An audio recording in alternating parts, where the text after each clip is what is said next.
ಹಾಸನ ಜಿಲ್ಲೆ ಬೇಲೂರು ಪಟ್ಟಣದಲ್ಲಿ ನಡೆದಿರ್ತಕ್ಕಂಥ ಭೀಕರ ಕಟ್ಟಡ ದುರಂತದಲ್ಲಿ ಮೂರು ಜನರು ಸಾವನ್ನಪ್ಪಿದಂತಕ್ಕಂಥ ಮಾಹಿತಿ ಲಭ್ಯ ಆಗ್ತದೆ. ಈಗ ಸ್ಥಳದಲ್ಲಿ ನಾವಿದ್ದೀವಿ.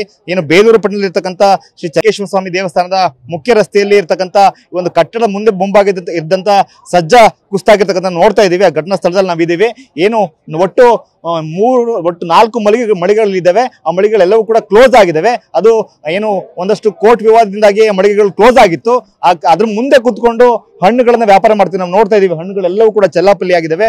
ಹಣ್ಣು ಹೂವನ್ನ ವ್ಯಾಪಾರ ಮಾಡ್ತಕ್ಕಂಥ ಒಂದು 4-5 ಜನರು ಇದರಲ್ಲಿ ನೆರಳಿಗಾಗಿ ಆಶ್ರಯವನ್ನ ಪಡ್ಕೊಂಡಿದ್ರು. ಸೊ ಈ ಒಂದು ಕಟ್ಟಡ ಅತ್ಯಂತ ಹಳೇದಾಗಿ ಶಿಥಿಲಾವಸ್ಥೆಗಾಗಿತ್ತು.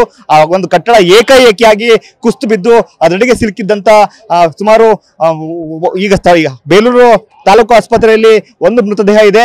ಮತ್ತೆ ಇನ್ನು 2 ಹಾಸನಕ್ಕೆ ಶಿಫ್ಟ್ ಆಗಿದೆ ಅಂತ ಹೇಳಿ ಮಾಹಿತಿ ಲಭ್ಯ ಆಗ್ತಾ ಇದೆ. ಸೊ ಜೊತೆಗೆ ಇನ್ನಿಬ್ರು ಸೀರಿಯಸ್ ಆಗಿ ಗಾಯಗೊಂಡಿರತಕ್ಕಂಥ ಮಾಹಿತಿ ಕೂಡ ಲಭ್ಯ ಆಗ್ತದೆ. ಹಣ್ಣನ್ನ ವ್ಯಾಪಾರ ಮಾಡ್ತಕ್ಕಂಥ ಪ್ರಮುಖವಾಗಿ ನಾವು ನೋಡ್ತಾ ಇದೀವಿ. ಹಣ್ಣು ಮತ್ತೆ ಇಲ್ಲಿ ದೇವಸ್ಥಾನಕ್ಕೆ ಬರ್ತಕ್ಕಂಥವ್ರು ಸಾಕಷ್ಟು ಸಂಖ್ಯೆಯಲ್ಲಿ ಬರ್ತಾರೆ. ಹಣ್ಣು, ಹೂವು ಮತ್ತೆ ಅರಿಶಿನ ಕುಂಕುಮನ್ನ ಮಾರಾಟ ಮಾಡ್ತಕ್ಕಂಥದ್ದು ಇಲ್ಲಿ ಕೂತ್ಕೊಂಡು ಬೀದಿ ಬದಿ ವ್ಯಾಪಾರಿಗಳು ಮಾರಾಟವನ್ನ ಮಾಡ್ತಾ ಇದ್ರು. ಸೊ ಅವರ ಮೇಲೆ ಏಕಾಏಕಿ ನಿಮ್ ಜೊತೆ ಕೆಲಸ ಮಾಡಿದ್ ಬಹಳ ಖುಷಿ ಆಯ್ತು. ನೀವೇ ಬೆಸ್ಟ್ ಬಾಸ್. ಇಷ್ಟು ಮ್ಯಾನೇಜರ್ ಆಗಿದ್ದೆ, ಇನ್ನು ಮುಂದೆ ಬಾಸ್ ಆಗ್ತೀನಿ. ಹೇಗೆ boss Vala B the boss. ಕೇವಲ 45-50 ನಿಮಿಷಗಳ ಹಿಂದೆ ಈ ಒಂದು ಕಟ್ಟಡ ಕುಸ್ತು ಬಿದ್ದಿರ್ತಕ್ಕಂಥ ದೊಡ್ಡ ದುರಂತ. ಇವತ್ತು ಜನರ ಓಡಾಟ ಬಹಳ ಕಡಿಮೆ ಇತ್ತು. ಅದರಿಂದಾಗಿ ಒಂದಷ್ಟು ಸಣ್ಣ ಪ್ರಮಾಣದಲ್ಲಿ ಎಫೆಕ್ಟ್ ಆಗಿದೆ. ಆದ್ರೆ ಮಾಮೂಲಿ ದಿನಗಳಲ್ಲಿ ವೀಕ್ ಡೇಸ್ ಅಲ್ಲಿ ಹೆಚ್ಚಿನ ಸಂಖ್ಯೆಯಲ್ಲಿ ಜನರು ಓಡಾಡ್ತಿರ್ತಾರೆ. ಸೊ ಅಕಸ್ಮಾತ್ ಆ ದಿನ ಆಗಿದ್ರೆ ಖಂಡಿತವಾಗ್ಲೂ ಕೂಡ ಅತ್ಯಂತ ದೊಡ್ಡ ಮಟ್ಟದಲ್ಲಿ ದುರಂತ ಆಗ್ತಿತ್ತು.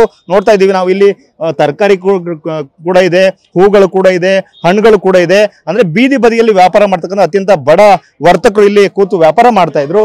ಸೊ ಅವರ ಮೇಲೆ ಏಕೈಕಿಯಾಗಿ ಈ ಒಂದು ಶಿಥಿಲಾವಸ್ಥೆಯಲ್ಲಿ ಇದ್ದಂತ ಕಟ್ಟಡದ ಸಜ್ಜ ಕುಸ್ತು ಬಿದ್ದಿರ್ತಕ್ಕಂಥದ್ದು. ಸೊ ಅದರ ಮೇಲೆ ಕುಸ್ತು ಬಿದ್ದಿಂದಾಗಿ ತಕ್ಷಣಕ್ಕೆ ಈ ಒಂದು ಘಟನೆಯಲ್ಲಿ ಮೃತಪಟ್ಟಿದ್ದಾರೆ. ಈಗ ನಮ್ಗೆ ಮಾತಾಡ್ಲಿಕ್ಕೆ ಅಧಿಕಾರಿಗಳು ಕೂಡ ಇದ್ದಾರೆ. ಅವ್ರನ್ನ ಮಾತಾಡ್ತಕ್ಕಂಥ ಪ್ರಯತ್ನವನ್ನು ಕೂಡ ಮಾಡೋಣ.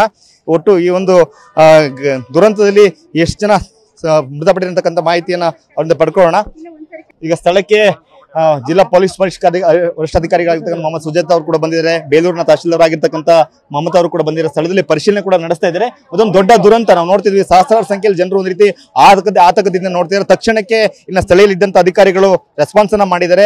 ಕ್ರೇನ್ ಅನ್ನ ಬಳಸಿ ಆ ಕಟ್ಟಡ ಏನು ಅವಶೇಷಗಳಲ್ಲಿ ಸಿಲುಕಿದ್ದಂತವ್ರನ್ನು ಕೂಡ ಹೊರಗಡೆ ತೆಗೆದು ಎಲ್ಲರಿಗೂ ಕೂಡ ಆಸ್ಪತ್ರೆಗೆ ಸ್ಥಳಾಂತರ ಮಾಡ್ತಕ್ಕಂಥ ಪ್ರಯತ್ನವನ್ನು ಕೂಡ ಮಾಡಿದ್ದಾರೆ. ಸೊ ಸ್ಥಳದಲ್ಲಿ ಈಗ ಒಂದು ರೀತಿ ಆತಂಕದ ವಾತಾವರಣ ಸಹಜವಾಗಿದೆ. ಸದ್ಯಕ್ಕಂತೂ ಕ್ಲಿಯರ್ ಆಗಿರ್ತಕ್ಕಂಥ ಮಾಹಿತಿ ಪ್ರಕಾರ ಈ ಒಂದು ಅವಶೇಷಗಳಡಿ ಬೇರೆ ಯಾರು ಕೂಡ ಇಲ್ಲ, ಸಿಲುಕಿಲ್ಲ, ಎಲ್ಲರನ್ನು ಕೂಡ ಹೊರಗಡೆ ತೆಗೆದಿದ್ದಾರೆ.